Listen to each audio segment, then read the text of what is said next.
I love Jesus. Oh, how I love Jesus.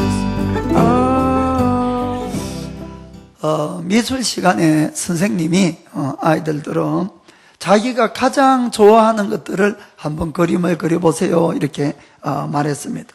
그러자 아이들이 각각 자기가 가장 좋아하는 것을 그리기 시작했습니다. 꽃을 그리는 아이도 있고 개나 고양이나 또 새나 또 어떤 아이는 로봇, 전차, 자동차 아주 귀여워서 이렇게 잘 그리고 있었습니다. 선생님이 미소를 띄우고 여기저기 아이들 그림을 구경하고 있었습니다. 그런데 어떤 한 아이가 도화지 전면 가득히 까맣게 막 칠을 하고 있는 거예요. 너무 놀란 이 선생님이 얘야 지금 너 지금 무엇하고 있니? 하니까 내가 제일 좋아하는 거 그리고 있어요.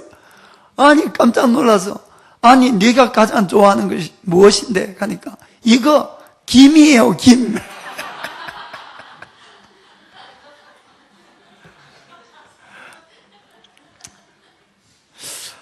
사사기 7장에 보면은 이 기드온이 300명의 용사를 데리고 적 13만 5천 명을 물리치는 그런 장면이 나옵니다. 그런데 이제 6장에는 그 일을 하기 전에 하나님은 이제 기드온을 부르시고 기드온을 준비하는 장면이 오늘 나옵니다. 하나님께서는 어떤 사람을 불러서 비전을 주시고 일을 시키되 하나님이 부르신 다음에는 금방 이렇게 일을 시키는 법이 없습니다. 반드시 오랜 기간 준비시키고 정말 하나님께서 하나님의 일을 하기에 합당할 때에 그때에 진짜 일들을 맡긴다는 것을 꼭 아시길 바랍니다. 그리고 결혼해서 그 다음날 아기가 태어나지 않는 것처럼 똑같다 이런 이야기입니다. 그래서 우리가 하나님의 비전을 받았다고 너무 급하게 막 그 일부터 하려고 이렇게 하면 안 됩니다. 오히려 내 자신을 준비시켜가는 일에 여러분들이 더 힘을 쓰시길 바랍니다. 성경을 읽어보면은 모든 하나님의 사람들이 다 그랬습니다. 아브라함을 불러서도 25년간을 이렇게 훈련을 시키시고 요셉같이 그렇게 착한 사람도 13년간 훈련을 시키시고 모세는 40년간 훈련을 시키시고 이렇게 훈련을 시킨 다음에 하나님이 일을 시키셨죠. 예수님만 하더라도 태어나서 금방 하나님의 아들이지만은 일을 하신 것이 아니고 30년 동안 준비하시고 3년간 사실 사역했다는 것을 우리가 볼 수가 있습니다. 제자들도 물론 훈련 중에 일들을 시킵니다만은 그러나 3년간을 잘 준비를 해도 그들은 실패하고 넘어지고 말았습니다. 그 나중에 성령님의 도움으로 그들은 일을 정말 하게 되었을 때는 하루에도 3,000명씩 구원하는 그런 큰 역사를 일으키는 걸 우리가 볼 수가 있습니다.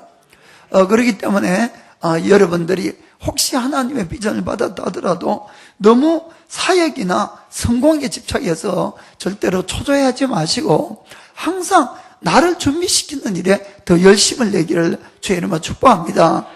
여러분만 준비가 되면은 얼마든지 하나님은 여러분들에게 더 많은 것들을 맡기시고 사용한다는 것을 믿으시길 바랍니다.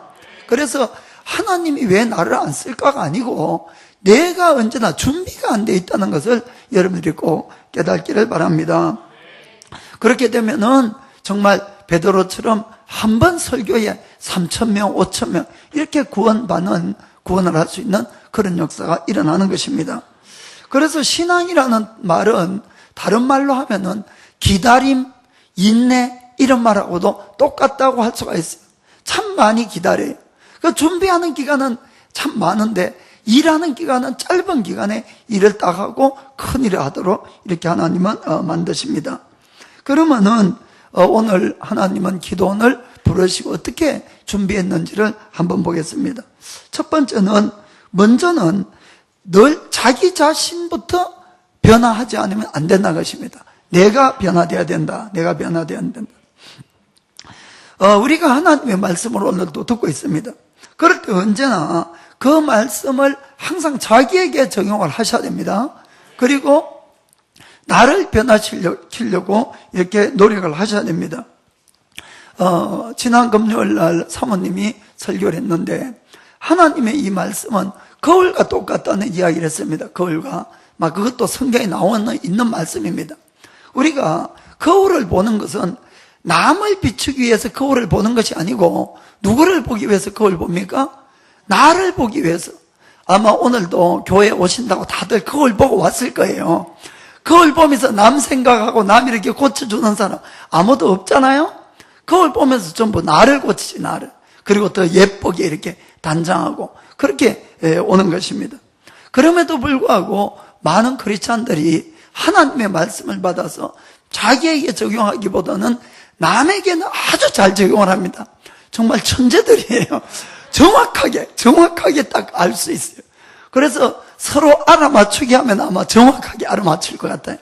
그러나 그것이 아닌 것입니다.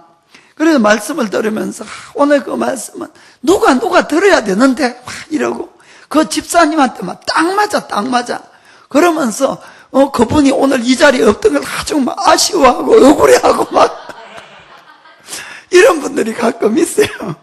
가끔. 그러나 그것이 아니고 오늘 지금 그 말씀을 듣는 나를 들으라고 하나님이 줬다는 것을 믿기를 바랍니다. 이스라엘의 이 초대 왕이 사울이고 두 번째 왕이 이 다윗입니다. 그런데 이 두 왕은 아주 큰 차이가 있습니다. 사울 왕은 인생을 실패해버렸고 다윗은 아주 성공적인 인생을 살아갔다 이렇게 할 수가 있습니다. 이 두 사람의 가장 큰 차이가 어디에 있는지 하면은 그 중에 하나가 사울 왕은 평생을 이 다윗을 상대로 해서 다윗을 자기의 경쟁자로 해서 늘 마음에 불타는 이 경쟁심을 가지고 살아왔던 겁니다. 그래서 이 다윗의 불행은 자기의 행복이고 다윗의 이 기쁨은 자기의 불행이었습니다. 그렇잖아요? 자기가 왕이 되어가지고도 언제나 다윗에게 자기의 전 신경을 다 쏟아가지고 인생을 완전히 허비해버린 아주 대표적인 그런 케이스라고 이렇게 할 수가 있습니다. 얼마나 정말 자기 인생을 허무하게 보내버린 어떤 면에 참 한심하고 정말 불쌍한 그런 인생이다 이렇게 할 수가 있습니다. 그런데 사실은 우리가 잘 살펴보면은 그것이 남의 이야기가 아니고 사울의 이야기가 아니고 우리 중에도 그런 사람들이 있다 이런 이야기입니다. 늘 남을 신경 써서 내 인생을 살아갑니다. 그래서 그 사람이 좀 잘 돼가면은 막 내가 배가 아프고 막 내가 힘들어지고 그 사람에게 좀 나쁜 소식이 들리면은 속으로 기뻐지고 참 이게 얼마나 사울적인 그런 이야기냐 하는 이야기입니다. 여러분 그러다 정말 자기 인생이 사울과 똑같이 되어간다는 걸 여러분 아시길 바랍니다. 그래서 여러분들이 다른 사람 때문에 여러분의 인생이 좌우되는 그런 인생은 절대로 살아서는 안 됩니다, 여러분. 그런데도 하나님 말씀 들으면은 늘 자기를 보는 것이 아니고 늘 딴 사람 생각하는 그런 사람들은 아주 위험합니다, 여러분. 그래서 정말 내가 무엇 때문에 누구 때문에 지금 늘 기뻐하고 감사하고 힘들어지는지를 잘 생각해 보시길 바랍니다. 자, 반면에 다윗 왕은 어떠했습니까? 다윗은 사울 왕이 그렇게 자기를 질투해서 미워해서 죽이려고 십몇 년간을 따라다니고 이렇게 했지만은 다윗은 사울 왕을 상대하지 않았다는 것입니다. 사울 왕 때문에 경쟁해서 자기 인생이 힘들어지고 그런 사람이 아니었죠. 언제나 다윗은 하나님만을 의식하는 그런 삶을 살아갔던 것입니다. 아멘. 그래서 다윗은 자기를 죽이려고 하는 이 사울 왕을 죽일 수 있는 아주 좋은 찬스가 왔었어요. 이 다윗이 그 일행이 어떤 큰 동굴에 그 속에 들어가 숨어 있는데 이 사울 왕이 그 사람이 있는지 모르고 그 들어와서 낮잠을 잔 겁니다. 얼마나 절호의 찬스였습니까? 이 다윗의 부하들이 하나님이 그 사울을 당신에게 붙였으니까 내가 가서 죽이겠다고 허락하라고. 근데도 그 찬스에도 다윗은 누구를 생각합니까? 하나님을 생각하더라고요. 하나님을.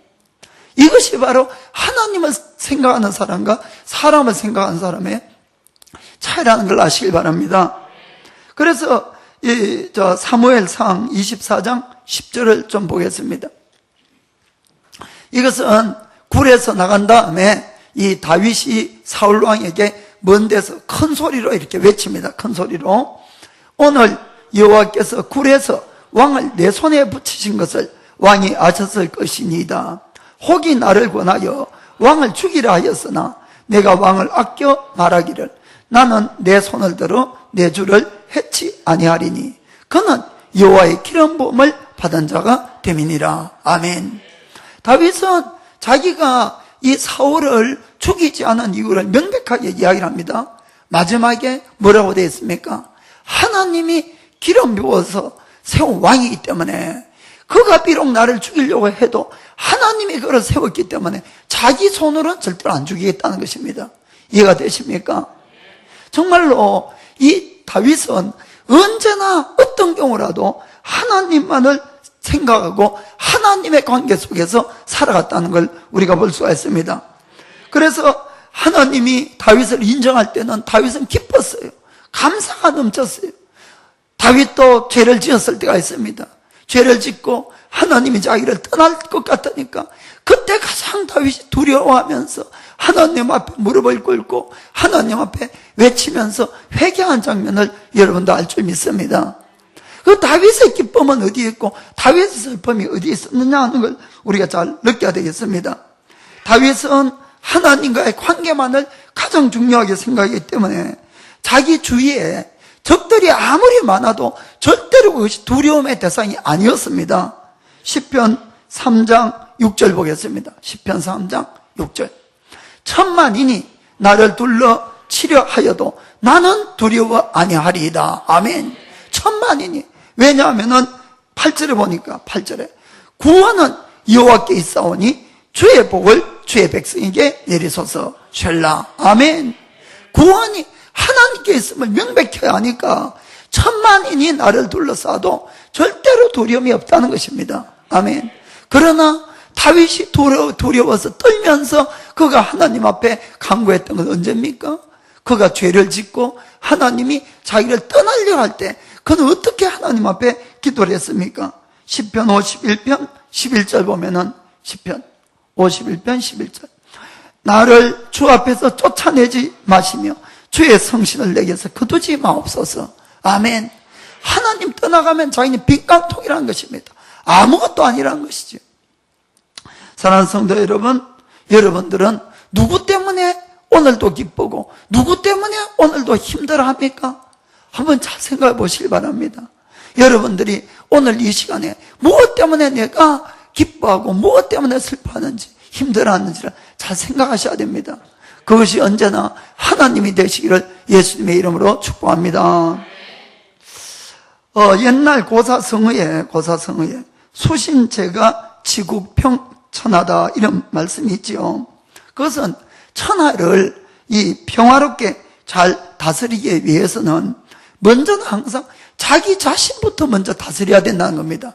나를 다스리고 내 가정을 잘 다스리고 그 다음에 나라를 잘 다스릴 수가 있고 그러면은 천하도 다 잘 평화를 가져올 수 있다 이런 뜻이죠. 우리 어릴 적부터 들어서 잘 압니다. 세상에 그런 고사성어나 이 하나님의 말씀이나 아주 일치한다 이런 이야기입니다. 늘 모든 출발은 나부터라는 것을 꼭 믿기를 주의 이름으로 축복합니다. 그래서 우리가 무엇을 잘하려고 하지 마시고 내가 어떤 사람이 되느냐에 늘 초점을 두시길 바랍니다. 내가 늘 바뀌면은 주위가 바뀌는 거예요. 나는 바뀌지 아니하고 주위를 자꾸 바꾸려고 그러니까 절대로 바꿔지지 않는다는 걸 이거를 우리가 잘 아셔야 됩니다. 기도원을 하나님은 민족의 이제 지도자로 삼으려고 합니다. 그럴 때에 주님께서 이 기도원에게 명령을 합니다. 첫 번째 명령이 뭐냐? 사사기 6장 25절 26절 보겠습니다. 25, 26. 이날 밤에 여호와께서 기도원에게 이르시되 너희 아비의 숫소 곧 7년 된 둘째 숫소를 취하고 너희 아비에게 있는 바알의 단을 헐며 단 곁에 아세라상을 찍고 또 이 견고한 성 위에 너희 하나님 여호와를 위하여 규례대로 한 단을 쌓고 그 둘째 숫소를 취하여 내가 찍은 아세라 나무로 번제를 드릴지니라. 아멘.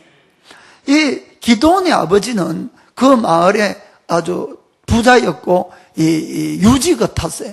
그래서 그 마을에 가장 큰 바알의 제단이 누구 집에 있는가 하면은 기드온 집에 있었던 것입니다.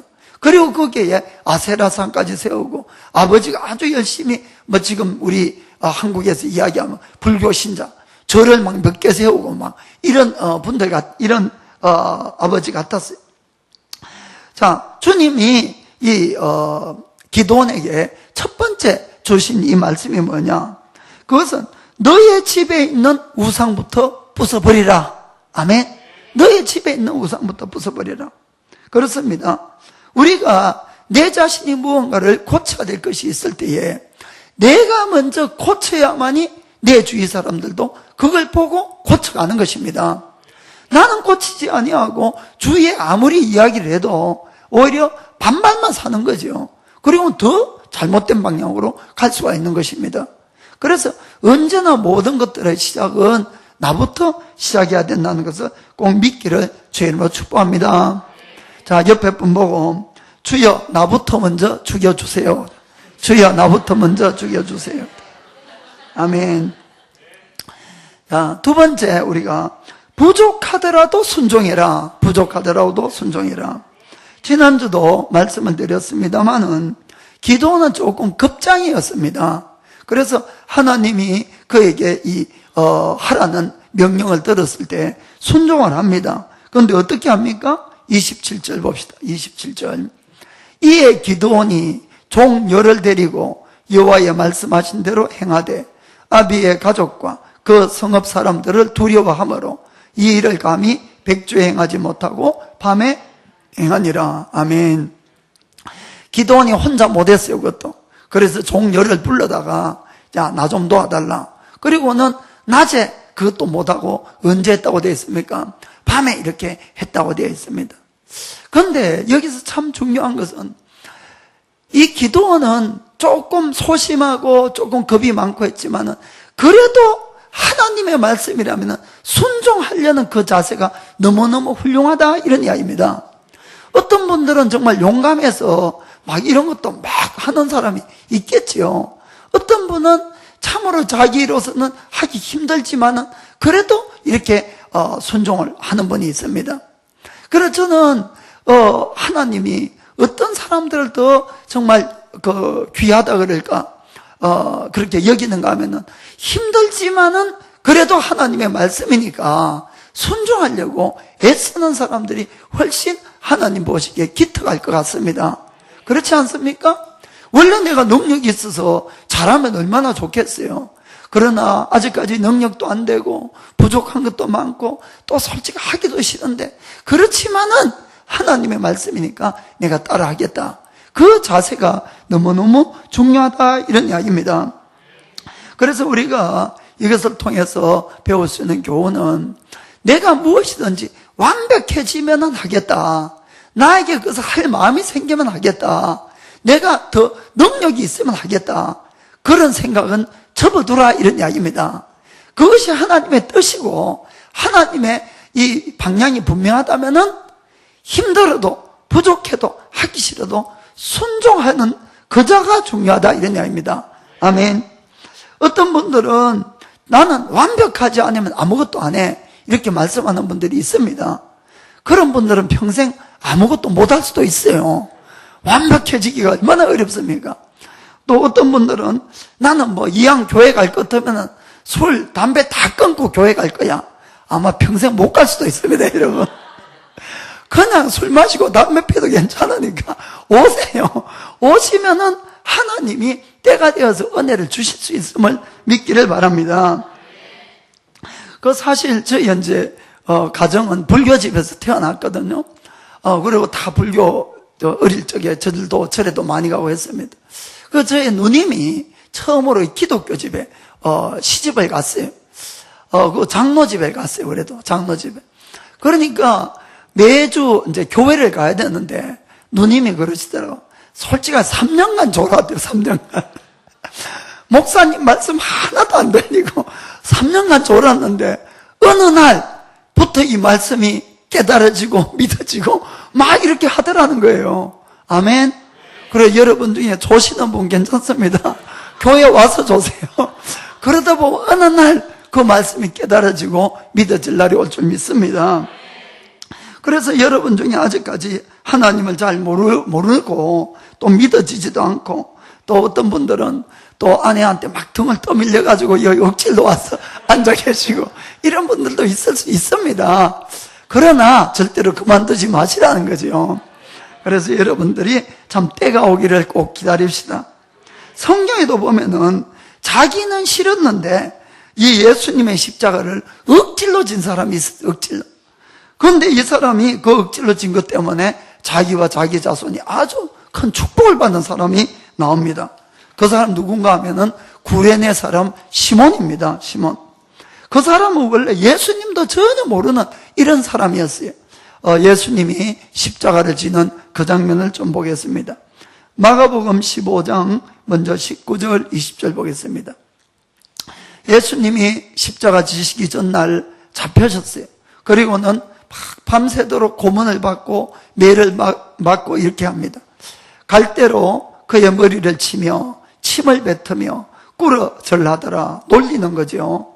희롱을 다한 후에 자색 옷을 벗기고 도로 그의 옷을 입히고 십자가에 못 박으려고 끌고 나가니라. 그 이제 십자가에 못 박으려고. 그런데 이 십자가가 사람을 다는 그런 나무기 때문에 이 큰 나무가 그 40-50kg는 적어도 된다 그러더라고요. 그것을 예수님이 지고는 끌고 가는데 기력이 다 떨어져서 몇 번이고 쓰러지고 이 골고다까지 가질 못했어요. 이 끌고 가는 병사들도 아주 좀 곤란했지요. 그래서 이제 주위를 막 살펴봤습니다. 21절에 보니까 마침 알렉산더와 루포의 아비인 구레네 사람 시몬이 시골로서 와서 지나가는데 저희가 그를 억질로 같이 가게 하여 예수의 십자가를 지우고. 아멘. 이 시골에서 온 시골 사람이 하나 있었어요. 보니까 그 이 시골 사람이 누군가 하면은 구레네 사람 이렇게 돼 있는데, 구레네는 지금 리비아를 이야기합니다. 아프리카 북부에 있는 리비아거든요. 그러니까 이 사람은 얼굴이 좀 새카만 사람, 흑인이에요. 그래서 리비아에서 예루살렘까지는 상당히 많은 거리가 있습니다. 그 먼 시골에서 그 당시에 가장 문명이 발달한 도시 하나가 예루살렘인데, 그때 마침 거기 이제 축제도 있고 맞절이가 있었잖아요. 이 유월절이라는. 그래서 이제 그거 구경하러 왔는데 지나가다가 그날 채소에 이제 탁 걸릴 거예요. 하필 그 축제로 수많은 사람이 있는데 자기 이 구레네 사람 시몬이 탁 잡혀가지고는 여기 보세요. 억질로 예수님 십자가 지게 해서 억질로 같이 갔다 이렇게 되어 있습니다. 시몬은 그래 생각했어요. 왜 하필이면 이렇게 수많은 사람이 있는데 하필 내가 지켜가지고 내가 이 채소 어깨 십자가를 지고 가냐고 이렇게 그는 생각했겠지요. 그러나 사실 그것이 운이 없었던 것이 아니고 완전 대박이 터진 겁니다. 그걸로 운이 터진 거죠. 그 성경에 그를 지우고 어디까지 갔어요? 22절에 예수를 끌고 골고다라 하는 곳, 번역하면 해골의 곳에 이르러. 이 예수님은 완전히 십자가를 매다는 골고다 언덕까지 그가 함께 간 걸 볼 수가 있습니다. 자, 21절에 보니까 21절 앞부분 성경. 이 시몬을 소개하는데 이렇게 소개를 합니다. 알렉산더와 루포의 아버지인 시몬이다 이렇게 되어 있죠. 일반적으로 성경에 사람을 소개할 때 누구누구의 아들 누구누구 이렇게 되어 있습니다. 예를 들어서 이새의 아들 다윗, 이 바디메오의 아들 디메오의 아들 바디메오, 요한의 아들 시몬 이런 식으로. 그래서 아버지가 먼저 나오고 아들이 먼저 나오는데 여기는 아들이 먼저 나오고 아버지가 먼저 나왔다 이런 이야기입니다. 여기에는 조금 사연이 있습니다. 그것이 뭔가 하면은 이 시몬이라는 사람은 아무도 몰라요. 그 당시에도 아무도 모르는 사람이었어요. 예수님 십자가 질 때도. 그리고 이 성경에 쓰여진 것은 예수님의 이 십자가 사건 후에 약 35년 후에 이 기록이 했습니다.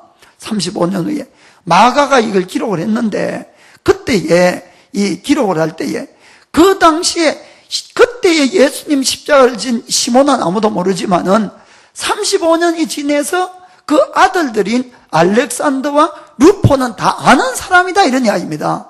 이해가 되십니까? 그러니까 그때 그 예수님 십자가 진 사람이 누군가 하면은 지금 저 유명한 알렉산더와 루포의 아버지가 그때 십자가 진 거야, 이렇게 성경을 기록한 것이에요. 이해가 되십니까? 이들이 얼마나 유명을 했는가 하면은 그 유명한 사도 바울이 루포에 대한 이런 기록을 남기고 있습니다. 로마서 16장 13절 보면은 16장 13절에 바울이 증언합니다. 주 안에서 택하심을 입은 루포와 먼저 이렇게 이야기를 하는 것이에요.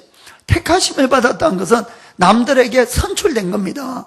그래서 이 루포는 사실 로마의 총감독까지 했던 그런 사람이에요. 아주 유명하지요. 그것뿐만 아니라 이렇게 이야기합니다. 그의 어머니에게 문안하라. 그의 어머니는 곧 내 어머니니라. 아, 어떻게 이렇게 이야기하겠습니까? 그럼 바울이 루포와 형제입니까? 시몬이 바울의 아버지입니까? 절대로 그것은 아니지요. 아닙니다. 이 바울은 다소라는 곳에서 났고 전혀 출신지가 다 다릅니다. 그 뜻이 아니고 이 바울은 루포의 어머니에게 너무 신세를 많이 진 겁니다. 그래서 그 루포의 어머니는 곧 나의 어머니와 똑같은 분이야, 이렇게 이야기를 한 것이에요. 아멘. 이 이야기는 어떤 스토리가 있는가 하면은 시몬은 리비아의 이 촌에서부터 왔어요. 그래서 이 예루살렘에 맛집을 한번 구경하자고 왔는데 그날 정말 운도 되게 없게 그냥 예수님 십자가를 지고 말았던 거예요. 구경이 아니라 십자가 지고 사형터에 앉아가는 그런 사람이 돼버리고 말았지요. 그리고는 그 예수라는 이 죄인을 정말 십자가를 세워놓고 못을 받고는 그 위에다가 유대인의 왕이라고 딱 죄명을 해서 붙여놨어요. 도대체 이 사람이 누굴까? 내가 무슨 인연으로 이 사람의 십자가를 지고 왔을까? 이걸 생각을 했을 겁니다. 그럴 때에 예수님이 십자가에 매달리고 3시간 좀 지나서 정오쯤 되었을 때에 갑자기 하늘이 어두워지고 3시간이나 계속된 겁니다. 그런 일이 있을 수 없는 것 아닙니까? 게다가 예수님이 운명하실 때는 큰 지진이 나고 그리고는 이 성전에 있는 이 성막이 위에서부터 밑으로 둘로 쫙 갈라지는 그런 사건이 있었어요. 그걸 계기로 시몬이 예수님을 나의 구세주로 믿게 된 계기가 된 겁니다. 그것뿐만 아니라 그가 예수님을 믿고 보니까 영생이 그곳에 있으니까 복음을 전한 사람이 됐어요. 그래서 나중에 이 복음이 막 퍼져나갈 때에 그가 어디에 가서 복음을 전하게 되는 걸 보겠습니다. 사도행전 11장 19절입니다. 자, 때에 스데반의 일로 일어난 환란을 인하여 흩어진 자들이 베니게와 구버로와 안디옥까지 이르러 도를 유대인에게만 전하는데, 자 20절에 그 중에 구버로와 구레네 몇 사람이 안디옥에 이르러 헬라인에게도 말하여 주 예수를 전파하니. 아멘. 이 구레네 몇 사람 하는 이 몇 사람 중에 한 사람이 시몬이라는 겁니다. 이해가 되십니까? 여기에 들어와서 그가 안디옥에서 일을 하게 된 거예요. 안디옥에서. 자, 사도행전 13장 1절 보면은 이렇게 되어 있습니다. 이 안디옥 교회는 한국에 이 여의도 순복음 교회가 있기 전에는 가장 역사적으로 큰 교회로 소문난 교회였어요. 그 당시 한 50만 정도가 모였을 것이다 하는 이런 추측을 합니다. 그 교회에 선지자가 교사가 있었는데 곧 바나바와 니게르라는 시몬과 구레네 사람 루기오와 분봉한 헤롯의 젖동생 마나엔과 및 사울이라. 여기는 5명의 목사들이 또 교사 예언자들이 일을 하고 있어요. 이 담임 목사가 바나바고 쭉 와서 제일 꼴찌가 누구예요? 사울이 이제 제일 어리니까 그 사울이 있었어요. 그 바울입니다. 나중에 바울인데 두 번째가 누군가 하면은 니게르라는 시몬과 이 니게르라는 한 뜻은 니그르 흑인을 이야기합니다. 흑인이 시몬과. 아멘. 이 사람이 바로 구레네 사람 시몬이었던 겁니다. 자, 우리가 추측해 보면 그런 거예요. 어떻게 바울과 루포와 그 어머니가 이 연관이 맺어졌느냐? 이때 맺어진 겁니다. 바울은 독신으로 평생을 살았죠. 그래서 아마 안디옥에서 같이 사역할 때 누구 집에 있었겠습니까? 틀림없이 루포 집에 있었어요. 거기에서 이 루포의 어머니가 해주는 밥을 먹고 빨래해주는 옷을 입고 이렇게 지냈다, 이런 이야기입니다. 그러니까 얼마나 신세를 많이 졌습니까? 이 시몬의 아내한테. 그래서 그가 나중에 이 편지를 쓸 때에 그의 어머니는 곧 나의 어머니다. 아멘? 이해가 되십니까? 이 시골떡이 예수님을 전혀 알지 못하는 이 시몬이라는 이 사람이 예수님의 십자가를 그것도 억지로 실은 것을 지게 해서 갔더니만은 그 일이 인연이 돼서 영생을 얻게 되고 정말 자기가 하나님의 일을 함으로 성경이 기록된 사람이 되고 그 자손들은 더 위대한 인물로 남게 되었다. 아멘. 그래서 여러분들이 정말로 이 억지로라도 여러분들이 부족해도 순종하기를 바랍니다. 그러면 주님께서 우리들을 다시 하나하나 만들어가면서 쓰신다는 믿기를 주의 이름으로 축복합니다. 그리고 우리가 부족해도 순종하라 하면은 그 다음에 하나님이 언제나 기적을 가져온다는 것을 믿기를 축복합니다. 기도원은 자기 아비 집의 사람들이나 마을 사람들이 두려워서 언제 일을 했습니까? 밤중에 일을 했어요. 밤중에. 그러고 나니까 그 다음날 마을이 이제 벌컥 뒤집어진 거예요. 한번 보겠습니다. 사사기 6장 28절. 사사기 6장 28절. 성읍 사람들이 아침에 일찍이 일어나 본즉 바알의 단이 회파되었으며 단 곁에 아세라가 찍혔고 새로 쌓은 단 위에 그 둘째 수소를 드렸는지라. 29절에 서로 물어 가로되 이것이 누구의 소비인고 하고 그들이 캐어 물어 누에 가로되 요아스의 아들 기드온이 이를 행하였다 하고 성읍 사람들이 요아스에게 이르되 너희 아들을 끌어내라. 그는 당연히 죽을지니 이는 바알의 단을 회파하고 단 곁에 아세라를 찍었음이니라. 뭐 큰일 난 거예요. 마을 사람들이 막 그 아버지한테 몰려들어가지고 너 아들 내놔라. 당장 돌로 쳐 죽이겠다. 뭐 그가 바알의 단을 회파했다. 이렇게 이야기했습니다. 여러분 이 구절을 한번 잘 생각해 보시기 바랍니다. 이스라엘 백성은 하나님께 택함받은 자들입니다. 그들은 하나님으로부터 율법을 받은 자들이에요. 율법에 뭐라 그럽니까? 우상 숭배하는 자를 돌로 쳐 죽이라 이렇게 되어 있습니다. 그렇죠? 그런데 우리가 이 마지막 시대, 악한 시대가 되면 어떻게 됩니까? 이 모든 진리가 거꾸로 뒤집어진다 이런 이야기입니다. 마을 사람들은 지금 뭐라 그래요? 우상을 부순 자를 오히려 돌로 쳐 죽이라는 겁니다. 끌어내다가. 이게 말이나 되는 이야기냐는 이야기입니다. 그래서 우리가 이 말씀을 만나게 되면은 모든 진리가, 가치관이 완전히 하나님의 가치관과 뒤바뀐다는 것을 잘 아시길 바랍니다.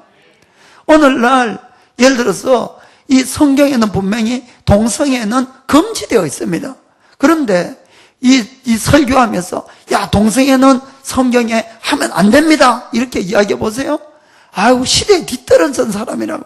요즘 시대가 어떤 시대인데 그 사람들이 텔레비 더 많이 나오더고 막 그런 이야기를 하는 거예요. 그것뿐만 아니라 미국이나 캐나다나 이런 데는 동성애 안 됩니다 이러면은 그거는 법적으로 접촉이 되어서 벌금을 내거나 잡혀가는 겁니다. 지금 그런 시대가 돼버린 것이 진리가 진리대로가 아니고 완전히 이 거꾸로 된 그런 가치관으로 우리가 사는 겁니다. 그런 시대가 된 거예요. 사랑하는 성도 여러분, 그러더라도 우리는 언제나 진리에 서시기를 주의 이름으로 축복합니다. 그럴 때 우리가 뭘 보느냐? 하나님의 기적을 본다 이런 이야기입니다. 기드온은 그가 두렵었지만은 이 바알의 단을 다 부숴버리고 이렇게 했어요. 마을 사람들이 난리 났어요. 막 저놈 잡아 죽이라고 막 이렇게 됐습니다. 그 아버지에게 와서 이야기를 하니까 지금까지 그 마을에서 가장 큰 바알의 단을 세우고 바알을 가장 심하게 섬겼던 사람이 이 기드온의 아버지였는데 역시 피는 물보다 진했습니다. 이 아버지가 갑자기 마음을 확 바꿔가지고는 아들을 막 변호하고 나오는 거예요. 변호하고. 그러면서 그 변호하는 그 말이 아주 멋진 그런 지혜로운 말로 이 변호를 합니다. 자, 31절에 요아스가 이 기도원의 아버지가 자기를 둘러선 모든 자에게 이르되 너희가 바알을 위하여 쟁론하느냐? 너희가 바알을 구원하겠느냐? 그를 위하여 쟁론하는 자는 이 아침에 죽음을 당하리라. 바알이 과연 신일진데 그 단을 회파하여 쓴즉 스스로 쟁론할 것이니라 하니라. 아멘. 무슨 말인가 하면은 바알이 정말 살아있는 하나님이라면은 바알의 단을 누가 파괴를 했으면은 바알이 직접 그 사람 벌할 것 아니냐. 너들이 왜 나서서 그러냐. 너들이 하나님보다 강해서 하나님을 도우려고 하느냐. 이렇게 이야기한 것입니다. 얼마나 이치에 맞는 말입니까? 다들 입이 쑥 들어갔어요. 한번 보시길 바랍니다.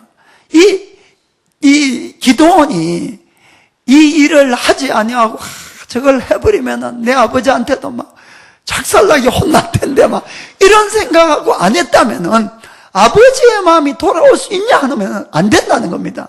하나님 다 아시니까 시킨 거예요.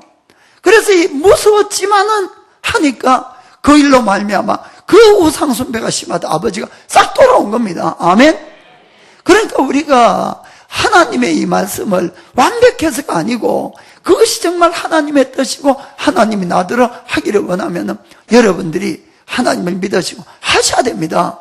그럴 때 하나님이 친히 일하시는 걸 우리가 볼 수 있는 걸 믿기를 주의 이름으로 축복합니다. 자, 옆에 보고 부족하더라도 순종합시다. 부족하더라도 순종합시다. 자, 오늘 세 번째 또 중요한 말씀은 우리의 믿음을 도와주시는 하나님입니다. 우리의 믿음을 도와주시는 하나님. 그 이후에 이 적이 이제 정말로 다시 쳐들어왔어요. 자, 6장 33절에 6장 33절. 때에 미디안 사람과 아말렉 사람과 동방 사람들이 다 모여 요단을 건너와서 이스라엘 골짜기에 진을 친지라. 세 개 나라 사람들이 연합을 해서 막 진을 치고 왔습니다. 그러자 이제 34절에 여호와의 신이 기드온에게 강림하시니 기드온이 나팔을 불매 아비에셀 족속이 다 모여 그를 쫓고. 아멘. 그에게 하나님의 신이 강림한 겁니다. 그 하나님의 지혜가 능력이 임했어요. 그리고 그가 그래서 나팔을 보니까 사람들이 막 몰려들기 시작했습니다. 그런데도 이 기드온의 마음은 소심했다 그랬잖아요. 두려웠던 거예요. 이 불안이 떠나지 않습니다. 하나님, 정말로 우리가 나가서 싸울 때 우리가 이길 수 있겠습니까? 이게 너무너무 불안했어요. 그래서 기드온이 하나님 앞에 간절히 기도를 합니다.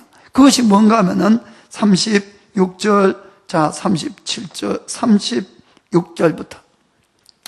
기드온이 하나님께 여짜오되 주께서 이미 말씀하신 것 같이 내 손으로 이스라엘을 구원하려 하시거든.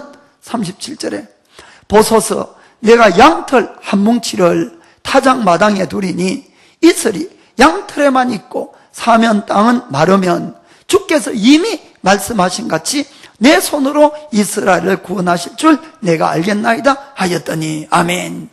그래서 그가 양털을 한 줌을 이렇게 가져와서 그걸 타작 마당에 놓고 하나님께 기도합니다.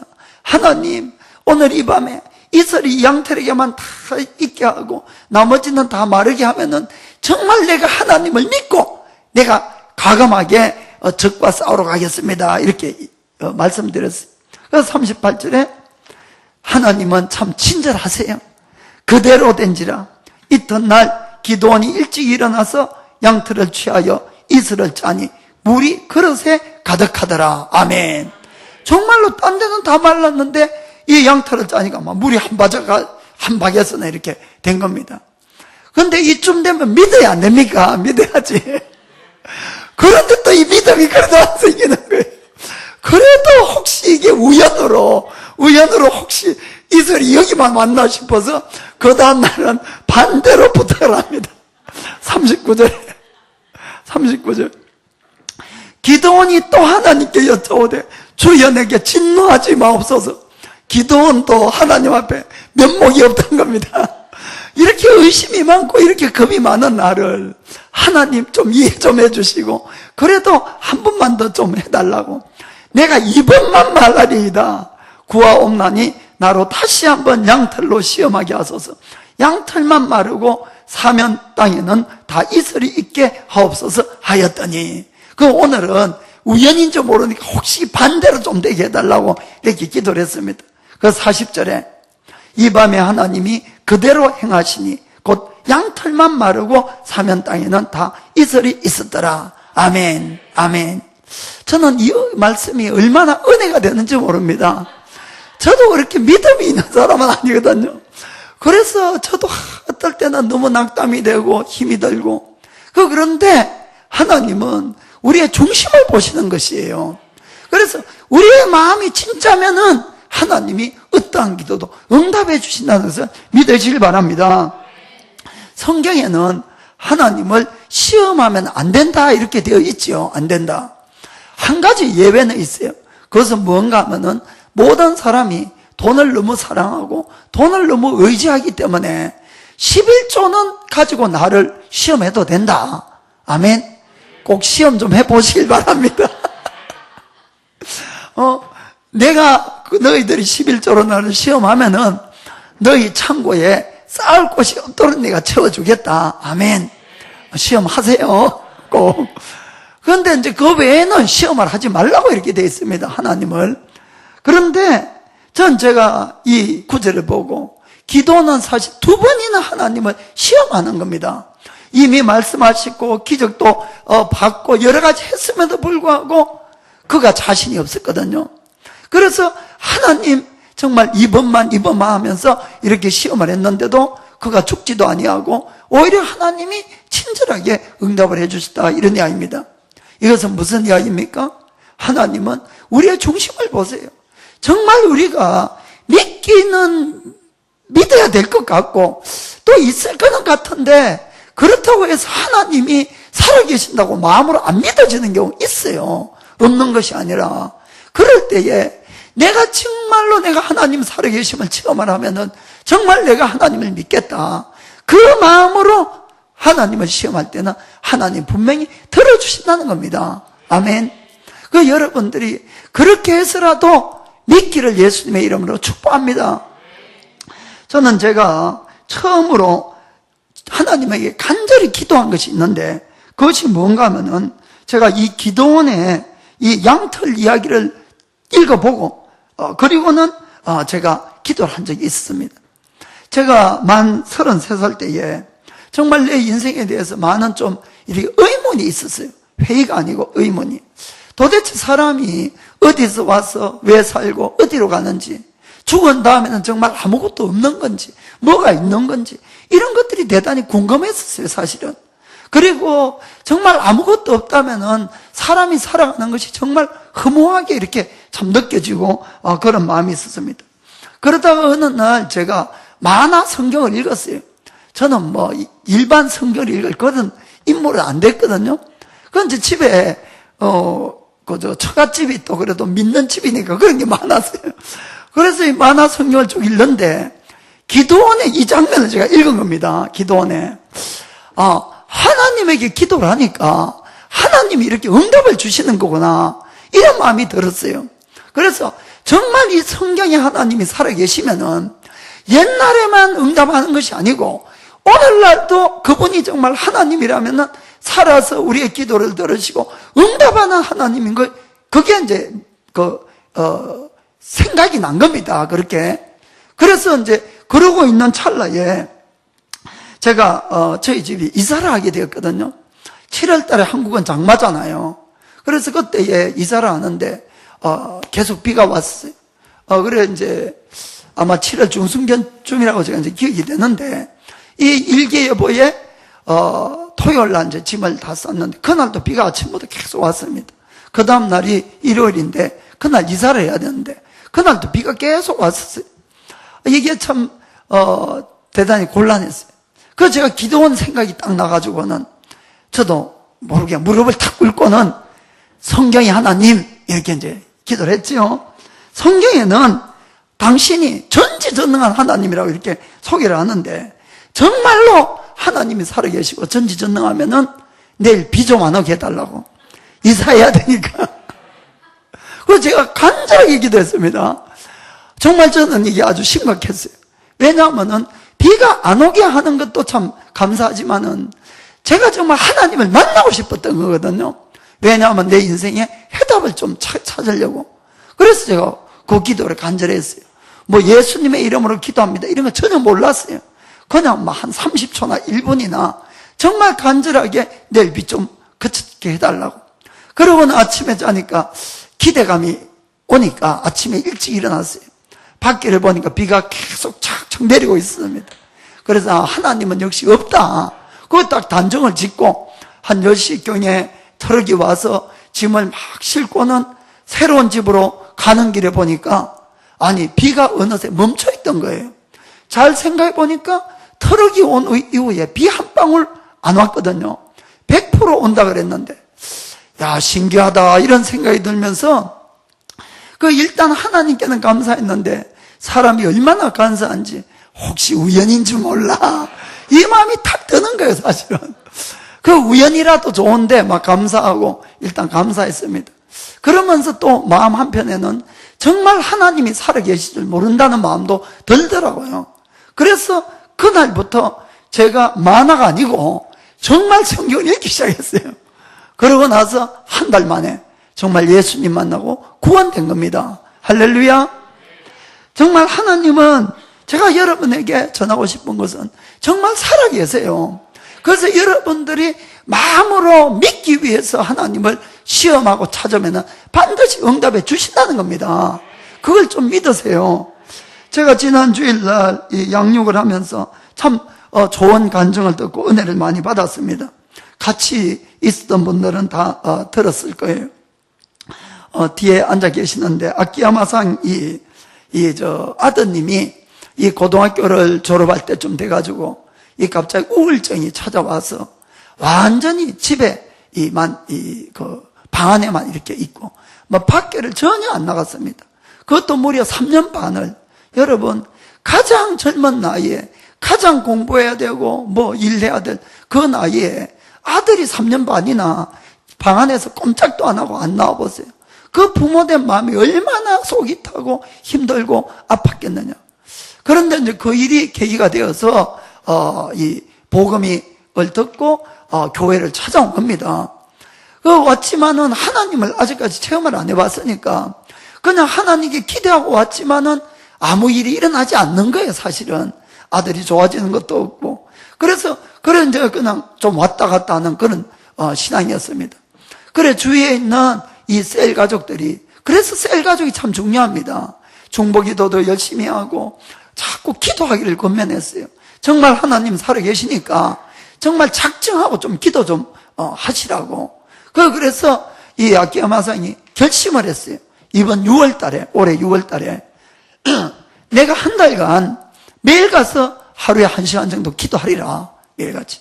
그래서 한 달을 내가 기도하고 만약에 아무 일이 안 일어나면 하나님 없는 거니까 믿음이고 뭐고 그만두고 교회도 그만두겠다. 그러고는 정말 한 달을 와서 매일같이 오후에 기도를 하셨던 겁니다. 그리고는 7월달 딱 들었자마자 아들에게 큰 변화가 있었어요. 갑자기 아들이 건강해지고 하려는 의욕이 생기고 외출을 하고 친구들을 만나고 뭐 공부도 하기 시작하고 지금은 아르바이트까지 하는 겁니다. 할렐루야. 여러분 하나님은 분명히 살아계세요. 어떻게 3년 반 동안이나 꼼짝도 안 하고 있던 그 방 안에만 있던 아들이 기도 한 달 했다고 어떻게 그런 일이 일어나겠냐 하는 이야기입니다. 그러니까 이것을 우연으로 돌리지 마시길 바랍니다. 절대로 하나님이 살아계시고 이랬다는 것을 꼭 믿으시길 바랍니다. 모든 영광을 우리 하나님께 돌리겠습니다. 제가 늘 또 은혜 받는 구절의 하나가 이 요한복음 20장에 나옵니다. 20장 19절부터 좀 보도록 하겠습니다. 예수님이 십자가에 죽으시고 3일 만에 부활하셨어요. 그런데 이 제자들은 이 부활하신 주님을 믿지 못하고 다 두려워서 떨고는 방 안에 이렇게 있을 때에 그때 예수님이 나타난 장면입니다. 자, 이날 곧 안식 후 첫날 저녁 때에 제자들이 유대인들을 두려워하여 모인 곳에 문들을 닫았더니 예수께서 오사 가운데 서서 가라사대 너에게 평강이 있을지어다. 아니 문을 다 닫아놓고 있는데 갑자기 예수님이 한가운데 나타나셨던 겁니다. 자, 그리고 평강이 있을지어다. 그리고 20절에 이 말씀을 하시고 손과 옆구리를 보이시니 제자들이 주를 보고 기뻐하더라. 아멘. 그리고 못 박힌 손, 정말 나 창에 찔린 옆구리를 이렇게 보여주셨어요. 그런데 그때에 이 12제자 중에 한 사람이 없었어요. 누가 없었습니까? 도마라는 친구가 없었거든요. 그래서 뭐라 그런가 봅시다. 24절에 12제자 중에 하나인 디두모라 하는 도마는 예수 오셨을 때에 함께 있지 아니한지라. 그래서 여러분 교회를 자꾸 오셔야 됩니다. 언제 주님 오실지 모르니까, 언제 은혜가 터질지 모르는데 이 도마는 딱 없으니까 이제 딱 의심이 들어오는 겁니다.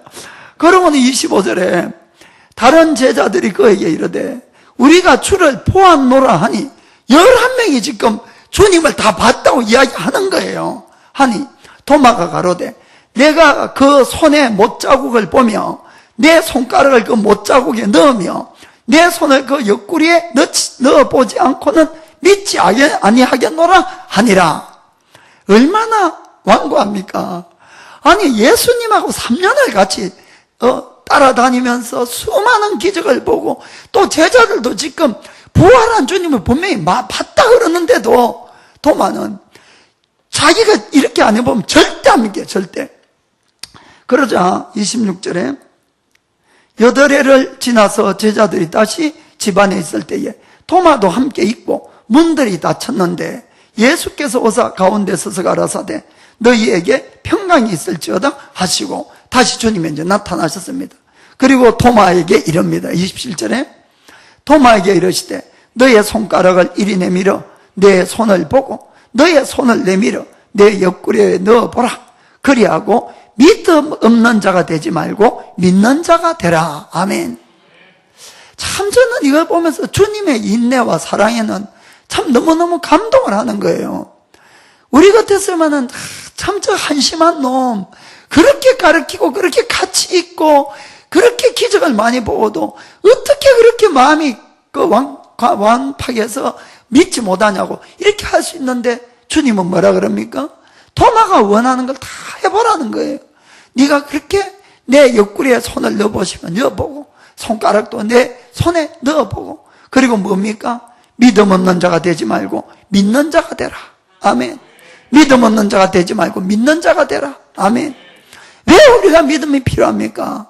여기에 영생이 있기 때문에 그렇습니다. 왜 하나님을 발견해야 되고 하나님을 믿어야 됩니까? 영생이 있기 때문에. 그것이 없으면은 우리가 믿을 필요가 없는 것 아니겠습니까? 하나님의 뜻은 뭡니까? 성경에 모든 사람이 구원을 받으며 진리를 알게 이른다고 분명히 말씀하고 있습니다. 우리가 구원받을 수 있는 유일한 근거가 어디 있습니까? 예수 그리스도를 나의 구주로 믿어야만이 내 죄 사함을 받고 구원을 받는다는 사실입니다. 아멘. 그러니까 주님은 우리의 구원을 위해서 하나밖에 없는 아들까지 주시고 예수님은 십자가에서 친히 죽어주시고 그리고는 주님은 우리에게 어떠한 일을 하시더라도 믿음을 주기 위해서는 어떠한 일도 하신다는 것입니다. 그리고는 우리에게 늘 말씀하십니다. 믿음 없는 자가 되지 말고 믿는 자가 되라는 것입니다. 아멘. 그 다음에 주님 계속해서 말씀합니다. 28절 29절 도마가 너무너무 놀랐어요. 그래서 그가 고백하기를 도마가 대답하여 가로되 나의 주시며 나의 하나님이시니다 라고 주님을 고백을 했습니다.